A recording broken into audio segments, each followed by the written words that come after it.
For today's video, ipapakita ko sa inyo kung paano ka na-recover yung account ko sa POEA e-registration. Dahil meron na akong account dati, way back 2018 pa yun, nung una kong alis. Pero dahil sa sobrang tagal na niya, hindi ko na matandaan ang ginamit kong email at password.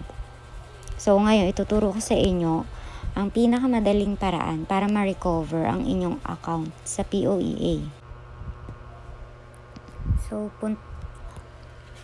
So, punta lang tayo sa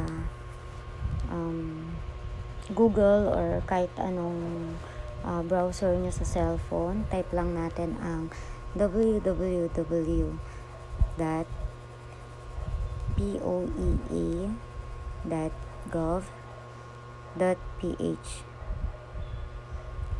Then, search natin. Ayan naman na makikita ninyo. Click nyo lang yung online services. Pagka-click nyo ng online services, may makikita kayo dyan. Hanapin nyo yung Manpower Registry e-registration. Click nyo lang yan. Click natin. And then, ito na yung mag-a-appear. Ang hanapin natin dyan is yung POEA Helpdesk. Scroll down nyo lang. Ayan. Scroll nyo lang. Tapos may kita nyo sa baba, POEA Helpdesk. And then, click natin yung kulay blue. Mababasa natin, create a ticket. Yun ang i-click natin. Yun. Yan ang lalabas. POEA Helpdesk. Then, basahin natin. Click lang natin yung continue. And then, yan ang makikita po natin. What help can we provide? Select lang natin kung ano yung service na kailangan natin, kung anong service yun. Kung, ayan, makikita naman natin, online services, e-registration ba, or kung pangbalik manggagawa. Since ang problema natin is sa e-registration, click natin yung online services, e-registration. Click lang natin doon. Dito naman, pag okay na yon, yung concern naman natin, click lang natin to sa select concern. Yan. Dahil ang problema natin is nakalimutan natin yung email at password natin. Ito ang click natin, forgot e-reg details. E-registration details. Pero kung may iba pa kayong problema about sa e-registration, like gusto nating palit, may namaling spell or pangalan natin, meron din dito, or update lang natin ang e-registration details natin, meron din dyan. Depende po sa problema nyo, yun po ang i-click ninyo. So, click natin yung forgot e-reg details. Done. And then next. Next lang din po ulit natin. Ayan po yung yung lalabas. Tas kung alam nyo naman po yung registration number ninyo is click nyo lang po yun. Nasa inyo po, nasa problema nyo kung ano po yung i-click nyo dyan. Kung alam nyo naman po yung email address ninyo, nakalimutan nyo lang yung password, click nyo lang po yun. Since wala talaga, hindi ko talaga alam yung e-registration number, pati email address ko, yun, click natin to. I forgot my e-registration number and email address. Click po natin yun. And then yun, manghihingi na po si POEA ng information about sa'yo. So, lagay lang natin first name natin, middle name, last name, and birthday. Make sure lang po na tama po ang spelling, lahat po ng ilalagay natin dyan. Kasi, yun na po yung mag-a-appear sa account natin. Kumbaga, hindi nila mahanap yan kung mali po yung details na ibibigay ninyo kay POEA.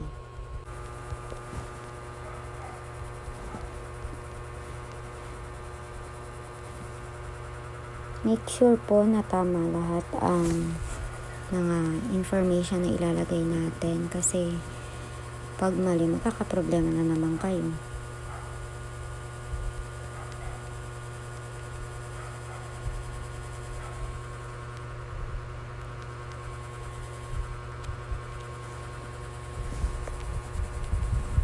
Find ticket, click lang natin yung online service. Nakalagay naman dyan. Ito na po yung pinaka-last na last na process. Lagay lang natin kung saan tayo pinakamalapit. Kung syempre, dito tayo sa Philippines. Mandaluyong. Since dito lang ako sa Caloocan, Mandaluyong pinakamalapit sa akin. Pero kung nasaan kayo, kung malayo kayo, andyan naman lahat. Kung Bacolod, kung saang province kayo. Pero since ako dito lang, Mandaluyong, sa Ortigas lang kasi. Yan, and then, eto, nasa inyo, concern ninyo na lagay nyo na lang na forgot email address and password. Yun na lang po ilagay nyo. Or nasa inyo kung ano yung problema ninyo. Then, lagay nyo lang yung active contact number ninyo. Kung ano po yung number ninyo. Then, submit. Then, after po nyan, nagbibigay po si POEA ng ticket na mga gamit ninyo para ma-update ninyo si POEA. Kung ano na po bang nangyari sa concern ninyo, sa problema ninyo kay POEA e-registration. Submit nyo lang po yan, tapos bibigyan na kayo ng ticket number na ganito. Yan, papakita ko po sa inyo. Ganito yung ticket number na ibibigay sa inyo ni POEA after ninyo ma-fill upan lahat ng mga details na kailangan. Magagamit nyo siya para ma-update ninyo kung ano na ba ang nangyari sa problema ninyo. Yon, after nyo po mag-create ng ticket, pwede na po kayong mag-update kay POEA kung ano na nangyari sa concern ninyo, sa problema ninyo. Siguro, after 2 days, 3 days, update nyo po si POEA gamit ang ticket na ibinigay nila sa inyo. So, ganun pa rin po yung process. Punta kayo sa poea.gov.ph.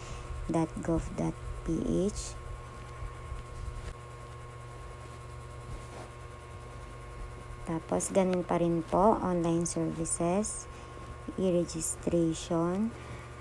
Pero dito po, pagdating dito, hindi na po kayo mag-create ng ticket. Ang gagawin nyo na po rito, mag-i-inquire kayo para sa update. So, click natin tong inquire update on ticket, itong dilaw. Ito na po ang lalabas. Manghihingi po si POEA ng ticket number. Yun na po yung binigay ni POEA sa inyo. So, click lang, enter lang po natin dyan yung ticket number natin.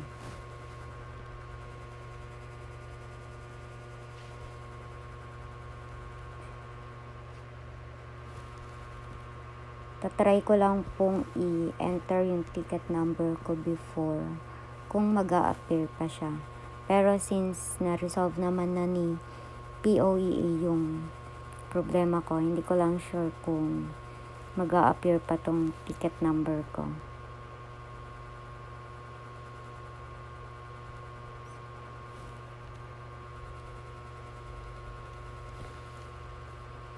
Search natin.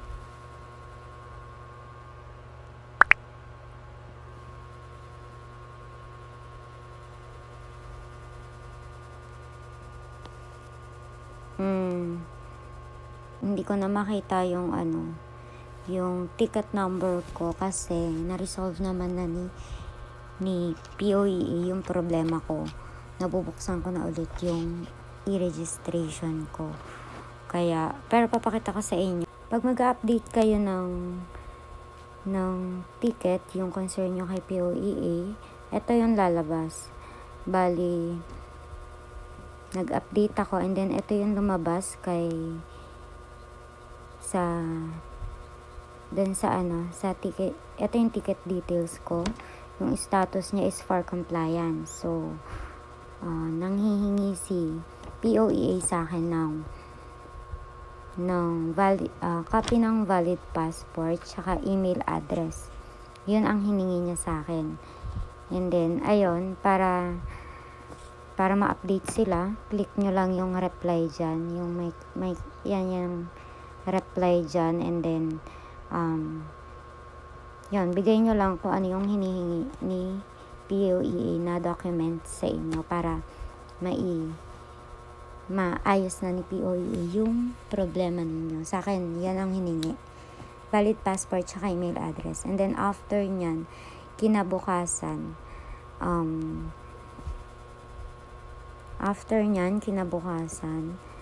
si POEA nag-send sa akin ng email na ang nakalagay doon is yung bago ko ng password. And then, yung ginamit kong email address is yung binigay kong yung updated email, yung valid email address ko. Yun.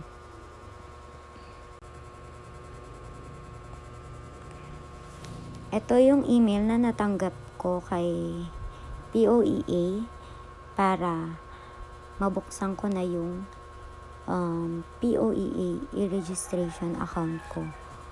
Yun, kaya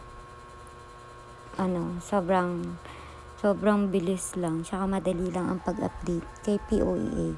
Basta follow nyo lang yung instruction ko kanina. Yun, madali nyo na siyang maayos. Hindi nyo na kailangang tumawag kung saan-saan, kung kanino. As in, kayo lang mismo, pwede nyo na siyang ayusin. Yan, thank you.